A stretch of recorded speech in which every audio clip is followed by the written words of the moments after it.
Alright guys, so this is going to be the first of two videos, this one obviously being the most disappointing games of 2020, and so let's specify that I mean disappointing, right? Not worst games, because obviously there's some game that came out that doesn't even work, or, it's just scams, so these aren't the worst games, they're just the most disappointing games to my standards. And so, further rules, they have to be games that I've played and reviewed, right? And for that reason, we have honorable mentions as worst games ever. One of them I did play and review. The other one I just watched multiple times through, and I've watched multiple videos about it, so I have a pretty good understanding of the game, but I haven't played it, so I can't put it anywhere on my list. But let's go ahead and go with those honorable mentions. So I was going to say that this one's going to piss a lot of people off, but I just think about every single one on this list is going to piss a lot of people off. But my honorable mentions, again, for my worst games is Doom Eternal. Alright, and I have another one, don't worry, but a lot of people like Doom Eternal and say it's better than the Doom 2016, right? I don't think so. I mean, again, I have reviews for all of these videos. All of these games have full reviews, so you can go check out my opinion there. Again, I'm not saying that Doom Eternal was a bad game, because it's not a bad game. I just don't think it's better than the first Doom, right? A lot of the animations are reused. I don't like all of the boss fights throughout it. The home base thing felt kind of weird and just doesn't fit in Doom, in my opinion. Again, the combat and the music and all that stuff is great. But there's the enemy type, the guy with the shield, I don't remember what he's called, that just totally kills the pacing of the game. Again, there's full reviews for all of these, but Doom Eternal, just one of those games that didn't live up to the hype of the first game for me. Alright, but now that everyone's already left this video, let's move on to the next one. I think more of you will agree with. So the next dishonorable mention is The Last of Us Part 2. And so, like I said, this is the game I was talking about. I haven't played it. I've seen it played through multiple times. I've watched countless videos saying it's good, countless videos saying it's bad. I've heard just about every opinion there is to hear about this game. And I have played the first one all the way through. And I really wanted to make a video on this game when, everything was going crazy about it. And everyone was saying it's good, it's bad. And put my 2 cents out there. But since I didn't play it, I decided not to. And basically, I have the same problem that everybody who doesn't like the game has, just forcing your perspectives as painting Ellie as the bad guy and Abby as the good guy and killing off Joel, spoilers. But overall, my biggest problem that I had with The Last of Us Part 2 is a problem that honestly is with a lot of games on this list, and that's that they show you little glimpses of greatness, what the game could have been. Right, and that's the flashbacks with younger Ellie and alive Joel in The Last of Us 2. But it's different for every game. They have little glimpses of what the game could have been and should have been, and would have made it better overall. But obviously they don't continue on that or fill that out throughout the rest of the game, and it pretty much is a theme through all of these games, and we'll get into that more when we get to the actual list. But those are the honorable mentions. I know I already pissed some people off, so let's keep going. So number 5 on my list is Minecraft Dungeons, and I bet you guys totally forgot this game even came out this year. And so pretty much my only problem with this game, this doesn't need to be a long or complicated point, but my only problem is what I'm going to call the EA problem, right? What's there is cool. What's there is an interesting start, a good idea, particularly the early stuff, but there's just not enough of it. Right. There's not enough weapons, there's not enough armor sets, there's not enough different levels and locations and objective types. It's relatively simplistic, right? And I think, this game comes out with Game Pass, so technically if you get the game for free, and if they would have double, tripled the amount of content in it, this possibly could have been one of my best games of the year. But it was so short, I'm pretty sure we beat it the day of it coming out, or, early the day after. Beat it relatively quickly. It's really repetitive, and there's just not a lot there. But otherwise, I don't have problems with this game. But that's number 5. Let's move on from there, because it only gets worse. Now, I feel like a lot of people won't argue with Minecraft Dungeons just being Alright, this is one that I visited multiple times on my channel. Right? Star Wars Squadrons. Literally almost everybody, 99% of the talk I hear around this game is that it's great. Right? Everyone says they love it. I had a very hard time trying to find any videos of anybody who doesn't like this game. Right? Personally, the people that I play with don't love it, and I'm kind of split down the middle. Again, I've done videos on all of these games, so all of those links will be in the description, and the cards will be up on screen. You guys can go watch those for much more detail, but essentially, again, this is an EA problem of lack of content, lack of progression, and it's not even a lack of content, it's just a lack of meaningful content, right? You have all these cosmetics, and, you know, when you look at something like Battlefront 2, there was just a plain lack of content, right? But with Squadrons, as far as customization goes, there's plenty of content there, but none of it's meaningful, meaning that you can't see any of it, right? Your ship color, the decal of your ship, all of the pilot customization, you can never see that. So it's not meaningful, right? And I'm one of those people that I can't just play to play. I need a reason to be playing. I need challenges or customization or rank or something, some kind of a reason to play the game. And while the core combat in Squadrons is good, I don't have a problem with it, there's not enough abilities, I guess that's what you want to call them. They're really loadouts, but abilities, if you're playing it like a hero class, that's how you want to look at it, right? So enough differences between the classes. A lot of their, again, loadouts overlap, and just even the new ships that they just added, the B-Wing and the TIE Defender, I believe, aren't great. They're fine. They're kind of just small changes on other classes that are already in the game.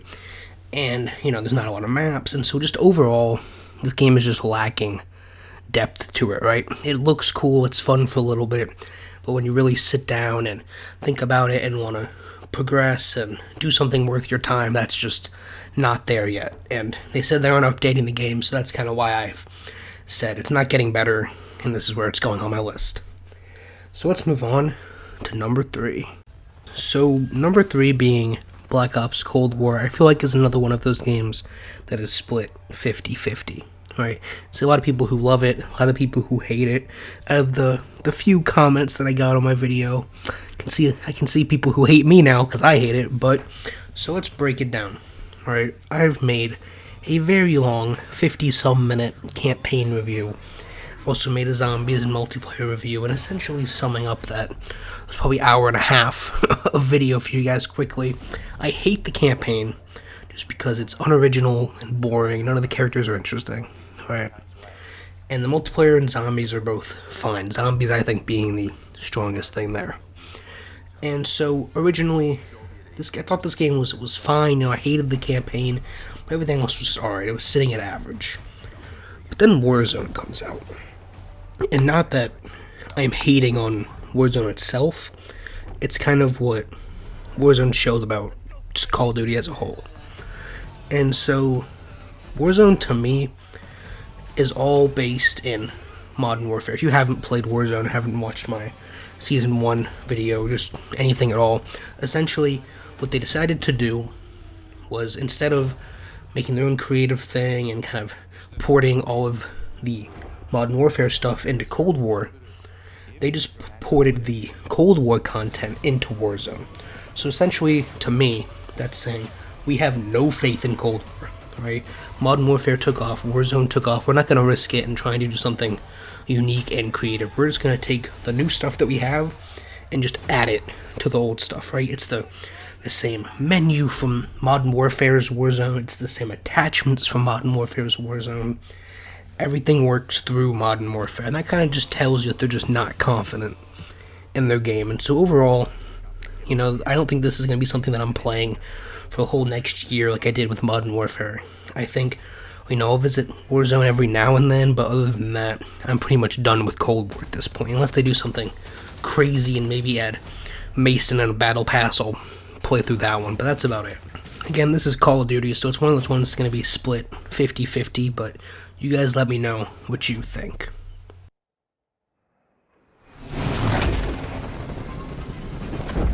So honestly, between number 2 and number 1, I don't know which one I hate talking about more, because this one just makes my head hurt. Alright. Avengers on paper, me explaining it to you and the reasons it's bad, you're going to think there's no possible way anyone can like this game. Right? Because on paper, this game does not work.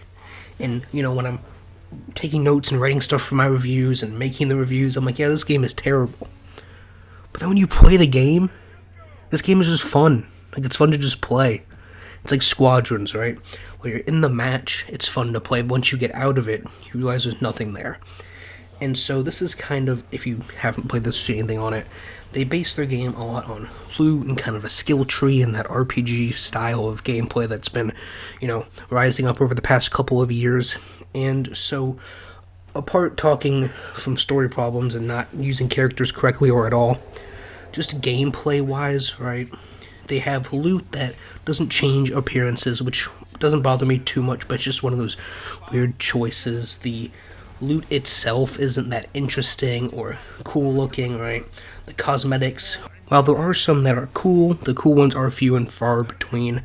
And speaking of cosmetics, the microtransactions in this game are awful, right? That's ridiculous pricing for stupid stuff. Worse than Call of Duty. But the biggest problem I have with this, right, besides the story, is the way levels are framed, right? There's a lot here, and by a lot, I don't mean depth, but content-wise, right? This is much like the number 1 game on the list that we'll get to in a minute, right? There's a lot of stuff here, but none of it's great. And my problem specifically with Avengers is that a lot of it is repetitive, right? And I don't mean repetitive as in, the same scheme kind of laid out over and over again. I mean, it's the same level, it's the same hallway, the same boss fight, the same objectives, same everything. You have about 5 or 6 different, scenes, I guess if you want to call them that, and the game is just grabbing 3 and using those for the level, right? And you're just getting a mix match of randomly generated levels in the same areas over and over and over again. And again, this game sounds terrible. When you play it, it's just a fun game to, just punch people and mess around in. It's a fun multiplayer beat-em-up game. Now, it sounds like, I'm saying good things about the game and all, but, looking back at the game, it is a bad game by design. But that's number 2. This one, I think most people don't like this game, so I'm not too worried about this one, but number 1, you either know what number 1 is, or you're not going to watch the rest of the video. That's how it goes. And if you're like, no, he wouldn't put that as his number 1, it's my number 1. So number 1, for the most disappointing game of 2020, and possibly all time, is Cyberpunk 2077. So while the amount of bugs that this game has, who am I kidding? No one's even watching the video anymore at this point. But the amount of bugs that this game has, and the amount of just performance problems and kind of scummy practices of not telling people the game runs like trash on console, and all of that is a big problem for Cyberpunk. But again, I haven't finished the game yet. I'm 30 hours in, but when I finish the game completely, I'm going to make a video, it'll definitely be next year, talking about how the game has problems other than just the performance and the bugs. That does bring it down, and I'm going to look at it trying to ignore that stuff, dock the game some points for the performance and the launch and all of that, and then just focus on the gameplay and the story and all that stuff. But summing it up quickly and not trying to make it an hour-long video, the world is there, right? The foundation is there, the characters are there, the cars are there, everything's there, but there's nothing on top of it.